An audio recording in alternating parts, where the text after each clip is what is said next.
الصلاة والسلام على سيد الأنبياء والمرسلين وعلى آله الطيبين الطاهرين وأصحابه الراشدين المهديين. أما بعد فأعوذ بالله من الشيطان الرجيم. بسم الله الرحمن الرحيم. وَسَيُجَنَّبُهَا الْأَتْقَى الَّذِي يُؤْتِي مَالَهُ يَتَزَكَّى وَمَا لِأَحَدٍ عِندَهُ مِن نِّعْمَةٍ تُجْزَى إِلَّا ابْتِغَاءَ وَجْهِ رَبِّهِ الْأَعْلَى وَلَسَوْفَ يَرْضَى. صدق الله مولانا العظيم. إن الله وملائكته يصلون على النبي يا أيها الذين آمنوا صلوا عليه وسلموا تسليما.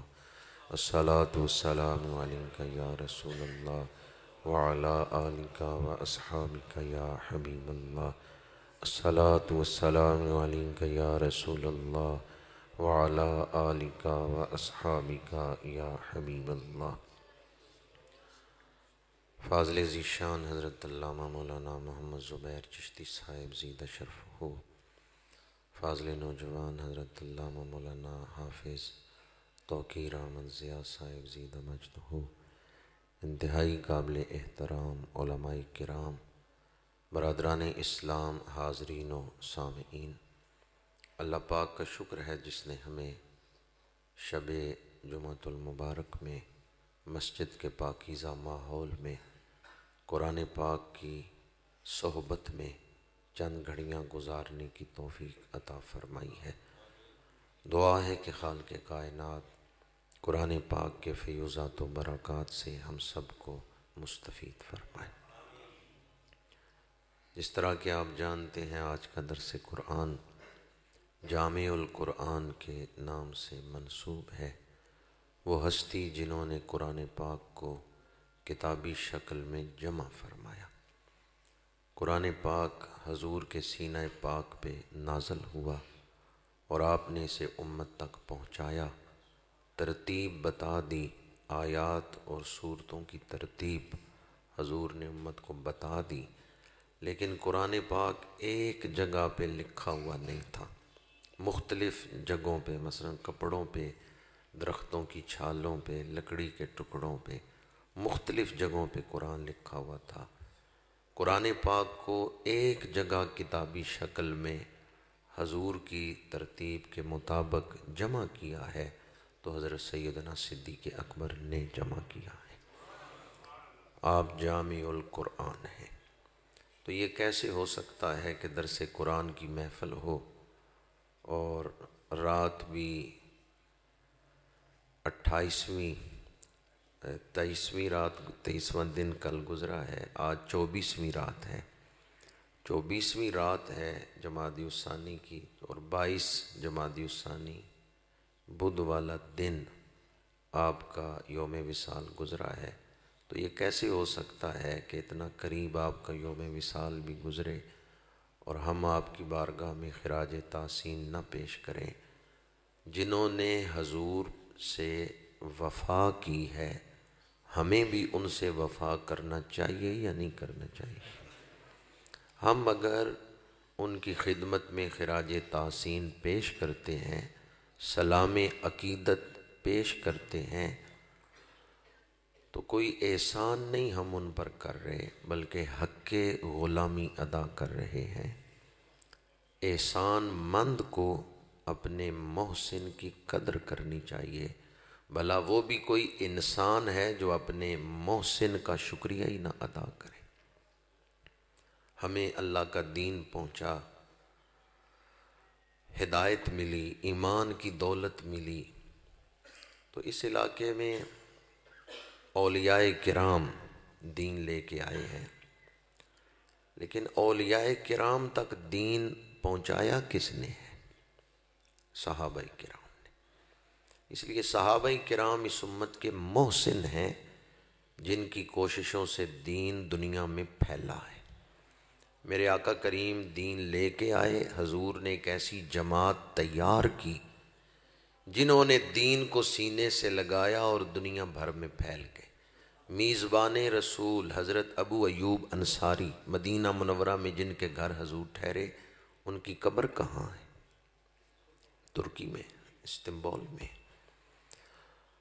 تو یہ موضوع نہیں میں آپ کے سامنے شروع کرنا چاہتا۔ کسی کی قبر مصر میں، کسی کی عراق میں، کسی کی چائنا کے بارڈر پر۔ صحابہ کی قبریں چار سدہ میں بھی ہیں، یہ پشاور جائیں تو راستے میں چار سدہ آتا ہے۔ تو صحابہ کرام حضور کا دین سینے سے لگا کے دنیا بھر میں پھیل گئے۔ اولیاء کرام نے ہمارے آباء و اجداد کو کلمہ پڑھایا ہے، پر اولیاء کرام تک دین صحابہ کے ذریعے پہنچا ہے۔ علامہ جلال الدین سیوطی رحمۃ اللہ تعالی علیہ فرماتے ہیں، جو تمہیں نماز یاد کرا دے اور نماز پڑھنے کا طریقہ سکھا دے، اس کا شکریہ ادا کرنا تمہارے اوپر فرض ہے، اس لیے کہ جب بھی تم نماز پڑھو گے، جس نے تمہیں طریقہ سکھایا ہے اس کے سکھائے ہوئے طریقے کے مطابق اللہ کی بارگاہ میں جھکو گے، فرض ادا کرو گے، اللہ کا قرب حاصل ہوگا۔ تو جس نے تمہیں نماز سکھائی ہے اس کا شکریہ ادا کرنا تو واجب ہے، ضروری ہے۔ تو جن کے ذریعے پورا دین ہمیں ملا ہے، آسان سی بات ہے کہ جنہوں نے حضور سے وفا کی ہے ہمیں بھی ان سے وفا کرنا چاہیے۔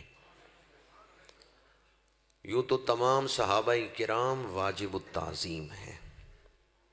جو بھی قرآن کو ماننے والا ہے وہ صحابہ کا بے ادب نہیں ہو سکتا، گستاخ نہیں ہو سکتا، صحابہ کرام کا بے ادب نہیں ہو سکتا جو بھی قرآن کو ماننے والا ہے۔ اور جسے قرآن کی پرواہ نہیں وہی صحابہ کرام کی بے ادبی کرتا ہے۔ قرآن پاک میں ایک نہیں سینکڑوں آیات ہیں جن میں صحابہ کرام کی شان بیان ہوئی ہے، عظمت بیان ہوئی ہے۔ بعض لوگ تاریخ کی کتابوں کی روشنی میں صحابہ پر بحث کرتے ہیں، تو درس قرآن سے یہ سبق دل پہ نقش کر کے جائیں، صحابہ کرام پر امت کو حق ہی نہیں کہ وہ بحث کرے۔ کیا اصحاب رسول پر ہمیں بحث کرنے کا حق ہے؟ قرآن نے صحابہ پر بحث کا دروازہ بند کر دیا۔ صحابہ آپس میں کسی مسئلے پر بحث کر سکتے ہیں اور مختلف رائے اپنا سکتے ہیں کیونکہ وہ سارے مجتہد تھے، لیکن صحابہ کرام پر جنہوں نے براہ راست حضور سے فیض حاصل کی ہے، بعد والی امت کو حق نہیں کہ ان پر بحث کرے اور ان میں سے کسی کی بے ادبی کرے، کسی کی گستاخی کرے، کسی کے لیے کمزور لفظ بولے۔ قرآن نے فرمایا والذین اتبعوہم بإحسان رضی اللہ عنہم ورضوا عنہ، جو صحابہ کی پیروی کرے گا اللہ اس پہ راضی ہو گیا ہے۔ تو اگر ان پر بحث کی گنجائش ہوتی انہیں امت کا پیشوا نہ بنایا جاتا، انہیں مقتدا نہ بنایا جاتا۔ قرآن یہ نہ کہتا جو ان کی پیروی کرے گا اس پہ اللہ راضی ہو گیا ہے۔ جب یہ فرمایا جو ان کی پیروی کرے، ان کے پیچھے چلے، اس پہ اللہ راضی ہو گیا، تو اس کا مطلب یہ ہے آگے چلنے والوں پہ اللہ راضی ہے۔ امام کی نماز قبول ہی نہ ہو مقتدی کی ہو جائے گی؟ تو اگر آگے چلنے والوں پہ اللہ راضی نہ ہوتا تو اتباع کرنے والوں پر کیسے راضی ہوگا؟ جس آیت میں صحابہ کرام کو مقتدا بنایا ہے اس آیت نے صحابہ پر بحث کا دروازہ بند کر دیا۔ کلم وعد اللہ الحسنى، تمام صحابہ سے اللہ نے جنت کا وعدہ فرما لیا ہے۔ لیکن یاد رکھیں اللہ کریم نے مدارج میں فرق رکھا ہے۔ مخلوقات میں فضیلت کے اعتبار سے ساری مخلوقات برابر نہیں۔ فرشتے اللہ تعالیٰ کی مقرب مخلوق ہے، لیکن کیا سارے فرشتے فضائل میں برابر ہیں؟ نہیں۔ 4 فرشتوں کی شان زیادہ ہے، جبریل، میکائیل، اسرافیل اور جناب عزرائیل علیہم السلام۔ ان چاروں فرشتوں کی شان زیادہ ہے، پھر ان کی بھی شان برابر نہیں بلکہ ان میں بھی حضرت سیدنا جبریل علیہ السلام کی شان عرفہ اور اعلیٰ ہے۔ رسول اولاد آدم میں سب سے بلند مرتبہ جماعت، اور اللہ کی مخلوق میں سب سے بلند مرتبہ مقربین ہیں تو انبیاء اور رسول ہیں، لیکن کیا سارے رسول برابر ہیں؟ تلک الرسل فضلنا بعضهم علی بعض منہم من کلم اللہ ورفع بعضهم درجات۔ نبیوں سے رسول افضل ہیں، رسولوں میں اولو العزم پیغمبر افضل ہیں، اور ان اولو العزم پیغمبروں میں میرے اور آپ کے آقا کریم کا مقام سب سے عرفہ اور اعلیٰ ہے، سب سے اولا و اعلیٰ۔ فضیلت کے اعتبار سے سارے فرشتے برابر نہیں، حضرت جبریل ان کے سردار ہیں۔ فضیلت کے اعتبار سے سارے رسول برابر نہیں، میرے آقا کریم ان رسولوں کے بھی سردار ہیں اور مخلوقات کے بھی سردار ہیں۔ حضور سید الخلائق ہیں، سید الوجود ہیں، کائنات میں جتنی مخلوقات ہیں ان سب کے سید و سرور میرے اور آپ کے آقا کریم ہیں۔ اللہ نے آسمان سے کتابیں نازل کی، ساری کتابیں برابر ہیں، تورات بھی کتاب ہے، زبور بھی کتاب ہے، انجیل بھی کتاب ہے، پر مرتبے میں سب سے بلند مرتبہ قرآن مجید ہے، قرآن حکیم ہے۔ سب سے بلند شان اس کتاب کی ہے جو اللہ نے اپنے آخری نبی کے سینے پہ نازل فرمائی۔ اسی طرح وہ خوش نصیب جنہوں نے حضور سے براہ راست فیض حاصل کیا ہے وہ صحابہ کرام ہیں۔ ادب ان سب کا واجب ہے، لیکن فضیلت میں سارے صحابہ برابر نہیں ہیں۔ کم و بیش 1.25 لاکھ صحابہ کرام ہیں، حقیقی تعداد اللہ بہتر جانتا ہے۔ ان 1.25 لاکھ میں وہ 1,500 زیادہ شان رکھتے ہیں جنہوں نے بیعت رضوان کی ہے۔ لقد رضی اللہ عن المؤمنین اذ یبایعونک تحت الشجرہ، یہ جو بیعت رضوان کرنے والے ہیں صلح حدیبیہ کے موقع پر، یہ زیادہ شان رکھتے ہیں۔ پھر ان میں 1,500 بھی فضیلت میں برابر نہیں، وہ 313 زیادہ شان رکھتے ہیں جو بدر کے میدان میں۔ فرشتوں میں بھی وہ فرشتے زیادہ شان رکھتے ہیں جو بدر میں نازل ہوئے، اور صحابہ میں بھی وہ 313 زیادہ شان رکھتے ہیں جو بدر کی جنگ میں تھے۔ پھر وہ 313 بدری صحابہ بھی برابر نہیں، ان میں 10 مبشرہ کی شان زیادہ ہے۔ وہ 10 خوش نصیب جنہیں ایک محفل میں حضور نے جنتی ہونے کی بشارت دی ہے۔ پھر وہ 10 مبشرہ بھی برابر نہیں، ان 10 میں خلفائے راشدین کی شان زیادہ ہے، اور پھر خلفائے راشدین بھی برابر نہیں، ان میں حضرت سیدنا صدیق اکبر کی شان زیادہ ہے۔ حضرت صدیق اکبر سید الصحابہ ہیں، افضل البشر بعد از انبیاء بالتحقیق ہیں۔ ایک ہوتے ہیں چنے ہوئے، ایک ہے ان چنے ہوئوں کے اندر چنے ہوئے، اخص الخواص، ایک ہوتے ہیں خاص الخاص، ایک ہے اخص الخواص۔ سیدنا صدیق اکبر صحابہ میں جو چنے ہوئے صحابی تھے ان کے بھی سید و سردار ہیں، ان چنے ہوئے صحابہ نے بھی حضرت صدیق اکبر کی بیعت کی ہے۔ چمگادڑ کہے کہ مجھے سورج اچھا نہیں لگتا تو اس کے پاس تو آنکھ ہی نہیں ہے جو روشنی برداشت کر سکے۔ جو اندھا ہوتا ہے اس کے لیے رات اور دن برابر ہے، اس کے لیے سارے رنگ، اندھے کو آپ کہیں بھی یہ سامنے مختلف رنگوں کے پھول پڑے ہیں کون سا پیارا ہے، اندھا کہے گا میرے لیے تو سارے ہی ایک جیسے ہیں، مجھے تو رنگ نظر ہی نہیں آ رہا، میں تو اندھا ہوں۔ تو اندھے کے لیے سارے رنگ برابر، اندھے کے لیے رات اور دن اندھیرا ہی ہے، اس کے لیے روشنی اور اندھیرے میں کوئی فرق۔ جو پیدائشی نبینا ہے اس کے لیے رات اور دن میں کوئی فرق نہیں، رات بھی اندھیرا دن بھی اندھیرا۔ یہ تو کام ہے آنکھ والوں کا جو فرق کر سکے۔ ابھی میں نے خطبہ میں بڑی مشہور آیات پڑھی ہیں، اللہ کریم نے حضرت سیدنا صدیق اکبر کو اتقا قرار دیا ہے، وَسَيُجَنَّبُهَا الْأَتْقَى الَّذِي يُؤْتِي مَالَهُ يَتَزَكَّى۔ دوزخ سے دور رکھا جائے گا اتقا کو. وہ جو اتقا ہے اسے دوزخ سے دور رکھا جائے گا. کس کو دوزخ سے دور رکھا جائے گا؟ اتقا کو. آپ کو پتہ ہے قرآن پاک کی کتنی تفسیریں لکھی گئی ہیں؟ صرف درس قرآن کی محفل ہے اس لیے عرض کر رہا ہوں معلومات میں اضافے کے لیے.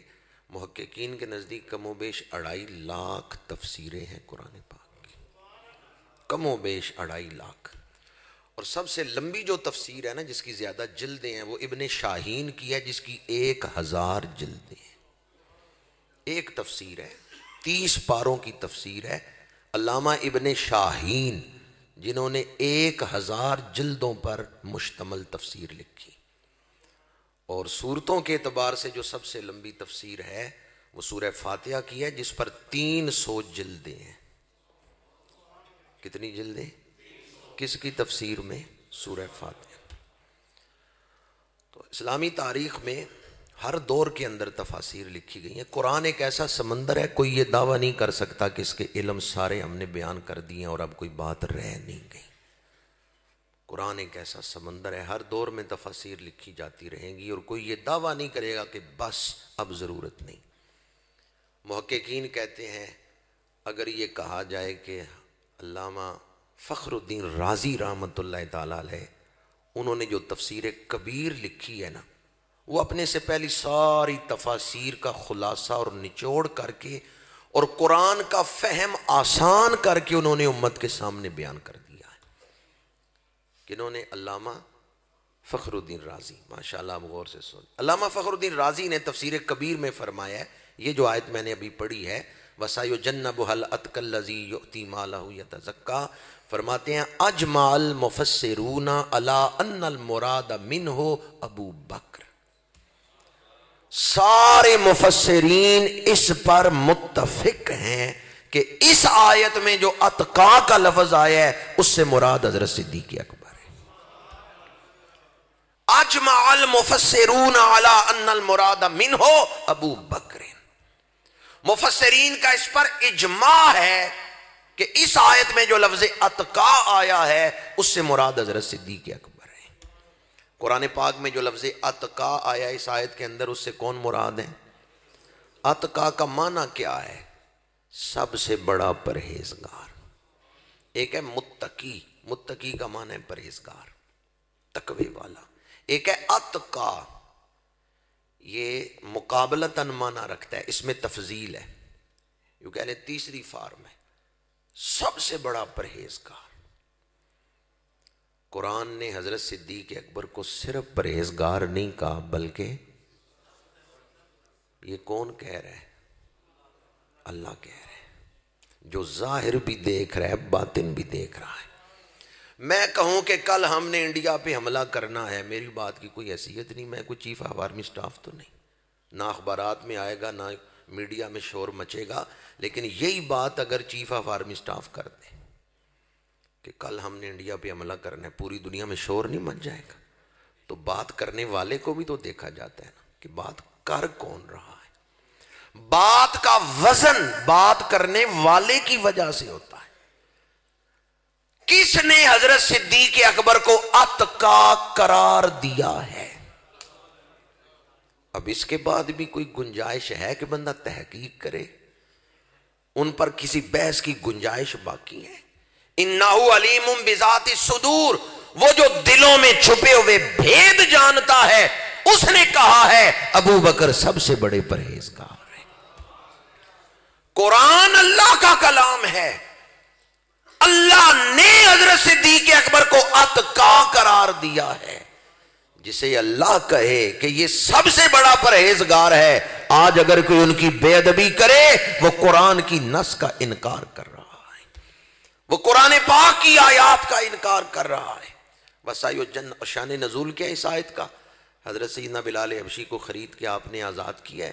بعض لوگوں نے، مشرکین نے کہا کوئی پرانا احسان ہوگا جس کا بدلہ حضرت صدیق اکبر نے دیا ہے کہ حضرت بلال کو خرید کے آزاد کروا دیا ہے. اللہ کریم نے فرمایا جبریل جا میری گواہی دربار مصطفیٰ میں دے کے آ. جن کی عزت پر حملہ ہو تو گواہیاں کون دے رہا ہے؟ اللہ کو یہ بات پسند نہیں کوئی حضرت صدیق اکبر کی نیت پہ شک کرے۔ اس آیت کا شان نزول پڑھ کے دیکھیں۔ مشرکین نے تانا دیا کوئی پرانا احسان ہوگا، تو حضرت سیدنا صدیق اکبر نے وہ احسان اتارنے کے لیے کہ کیا میں ایک غلام کے آگے بھی احسان مند بن کے بیٹھوں کہ اس نے احسان کیا میرے اوپر، تو چلو اس کا احسان اتار دیتے ہیں۔ محسن کا ایک روب ہوتا ہے نا احسان مند پر، تو چلے میں اس غلام کا روب اپنے اوپر سے اتار دیتا ہوں، اس کو آزاد کروا دیتا ہوں۔ لوگوں نے کہا وہ پرانا احسان جو تھا نا اس کا بدلہ چکانے کے لیے اور اپنی گردن کو احسان کے بوجھ سے آزاد کرنے کے لیے آپ نے پیسے خرچے ہیں۔ اللہ نے فرمایا نہیں، ابو بکر نے جو کچھ کیا ہے مجھے راضی کرنے کے لیے کیا ہے۔ کوئی ابو بکر کی نیت پہ شک نہ کرے، الا ابتغاء وجہ ربہ الاعلی ولسوف یرضی۔ ابو بکر نے جو کچھ کیا ہے اپنے رب کو راضی کرنے کے لیے کیا۔ اللہ نے ان کا باطن بیان کر دیا ہے۔ اس آیت مبارکہ میں حضرت سیدنا صدیق اکبر رضی اللہ تعالی عنہ کو اتقا قرار دیا گیا، اور اتقا کسے کہتے ہیں؟ صرف پرہیزگار یا سب سے بڑا پرہیزگار۔ اس کی تفسیر میں شاہ عبدالعزیز محدث دہلوی رحمۃ اللہ تعالی علیہ نے ایک حدیث نقل کی ہے۔ شاہ عبدالعزیز محدث بھی ہیں، مفسر بھی ہیں، ادیب بھی ہیں، مورخ بھی ہیں، بہت بڑے ولی بھی ہیں، فقیہ بھی ہیں۔ یہ ساری چیزیں ایک بندے میں بہت کم جمع ہوتی۔ شاہ عبدالعزیز نے اس آیت کی تفسیر میں حدیث نقل کی ہے۔ اس حدیث کے جو راوی ہیں وہ سنہری سند ہے، یعنی ہر راوی ہی بے مثال ہے اور بڑی شان والا ہے۔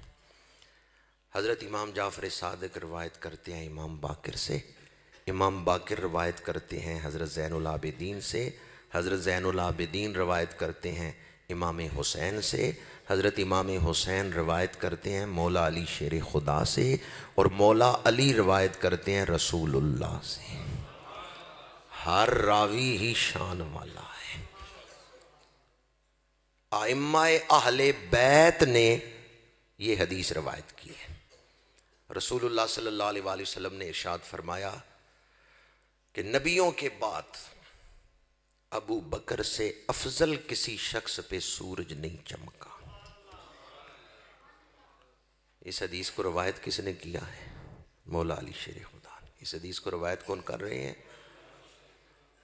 حضرت سیدنا صدیق اکبر رضی اللہ تعالیٰ عنہ کے فضائل پر جو دلائل ہیں نا، وہ باقی سارے دلائل ایک طرف رکھے جائیں، صرف مولا علی شیر خدا نے جو فضائل صدیق اکبر بیان کیے انہیں اکٹھا کیا جائے، باقی دلائل کو چھیڑا ہی نہیں گیا، انہیں دیکھا ہی نہیں گیا۔ صرف مولا علی کے فرامین، حیدر کرار کے ارشادات آپ اکٹھے کر لیں حدیث کی کتابوں سے کہ حضرت مولا علی نے جناب صدیق اکبر کے بارے میں کیا کچھ فرمایا ہے، تو آپ کے ارشادات سے یہ بات واضح ہو جاتی ہے کہ حضرت صدیق اکبر کی شان میں کوئی غبار نہیں، کوئی شک نہیں، آپ نبیوں کے بعد سب سے افضل ہیں، اور یہ مسئلہ ظنی نہیں بلکہ قطعی مسئلہ ہے، اس میں شک و شبہ کی گنجائش ہی نہیں۔ صرف مولا علی کے ارشادات پڑھ لیں۔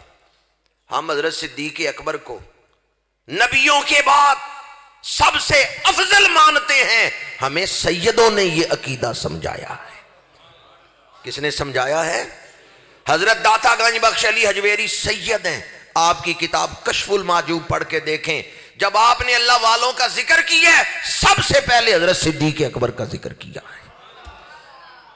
جو ترتیب ہے کشف المحجوب میں وہ پڑھ کے دیکھیں، سید علی بن عثمان حجویری، آپ نے سب سے پہلے حضرت صدیق اکبر کا ذکر کیا۔ شہنشاہ بغداد سیدنا غوث اعظم شیخ سید عبد القادر جیلانی، آپ کی کتاب الغنیہ پڑھ کے دیکھیں، دیگر آپ کی تصانیف پڑھ کے دیکھیں۔ شہنشاہ بغداد فرماتے ہیں نبیوں کے بعد سب سے افضل ہیں تو حضرت صدیق اکبر ہیں۔ حضور غریب نواز خواجہ معین الدین چشتی اجمیری حسینی سید ہیں۔ جب آپ مدینہ منورہ سے حکم پا کے بغداد کے راستے لاہور تشریف لا رہے ہیں، راستے میں خراسان کے علاقے میں آپ نے کئی ان لوگوں کو حلقے میں شامل کیا ہے، توبہ کروائی ہے، بیعت کیا ہے، جو پہلے صحابہ کی بیعت بھی کرتے تھے۔ آپ کی محفل میں آئے ہیں تو آپ نے انہیں صحابہ کا